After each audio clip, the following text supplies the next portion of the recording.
Hoje eu vou falar sobre dor crônica e o Covid. A dor como sequela de um paciente que teve o Covid, tratou a doença e mesmo assim ficou com dor, né, pós. A gente hoje em dia já é mais estudado, né, a gente já sabe alguma coisa, mesmo essa doença sendo nova, sobre o porquê disso está acontecendo. Então, existem algumas explicações que eu vou tentar resumir de uma forma fácil e para o paciente entender, né, para vocês entenderem. Então, assim, depois que um paciente teve a doença, a própria doença pode causar dor. A gente não sabe ao certo se o vírus entra e faz uma invasão neural. Isso a gente não sabe ao certo, mas a própria doença em si, já pelo nosso conhecimento prévio da SARS e da MERS, sabemos que o vírus ele pode sim causar uma polineurite, onde o vírus tem essa ação de fazer dor por si só, né? A gente tem algumas síndromes, a síndrome de Guillain-Barré e a polineurite, que o SARS e o MERS faziam, já é bem sabido que poderiam causar, né? Então, própria invasão neural. Também tem a própria ação do vírus, como do Covid, né? Fazendo uma ação trombótica, hipoxêmica e até hipotensa, né? Que assim, o paciente fica com a pressão um pouco mais baixa, com níveis de oxigênio mais baixos e tem essa ação nos vasos, causando tromboses, né? Então a gente sabe isso. E isso pode por si só também causar dor crônica no paciente. Por exemplo, a gente tem o AVC e as doenças renais. Os pacientes muitas vezes precisam de diálise e tem alteração na função renal pelo Covid em si. Então, isso também pode causar dor crônica. Mas a gente tem também outras possibilidades.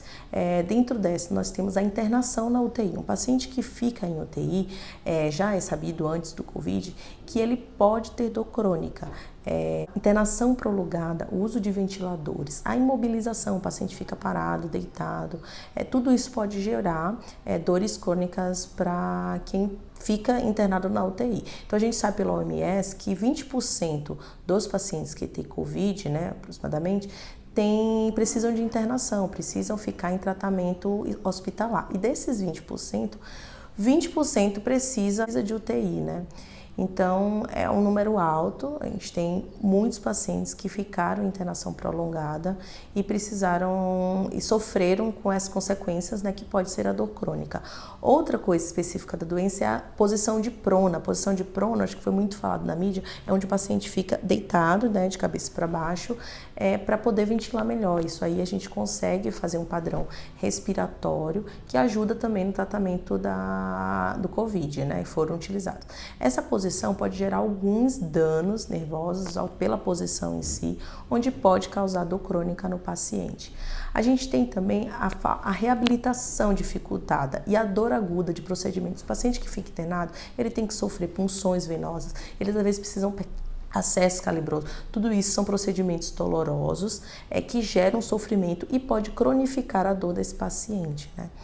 Outra coisa também é a reabilitação. A reabilitação é o que a gente faz para tratar depois do paciente ter a doença, que pode ser usar a fisioterapia, a deambulação, que é caminhar, o paciente caminhar precocemente. Tudo isso a gente utiliza como opções para o paciente reduzir a chance do paciente cronificar a dor. Tudo isso com a pandemia foi um pouco dificultado. Os sistemas estão saturados de reabilitação e também o paciente tem medo, né, de sair, de ir para procedimentos, buscar ajuda nesse sentido. Então isso também pode ser um fator que piore e cronificar a sequela do Covid, né?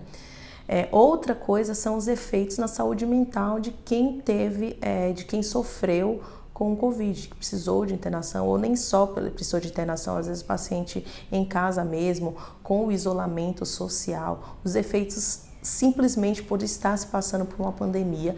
Isso tudo, sabidamente, aumenta a chance de cronificar uma dor que o paciente esteja sentindo. Então, esses efeitos psicológicos da saúde mental. Então, recapitulando, a própria doença em si, a internação prolongada, né, em UTI, a saúde mental do paciente e a dificuldade da reabilitação. Tudo isso são alguns exemplos de sintomas que podem ajudar a cronificar essa doença do Covid-19, certo? Obrigada.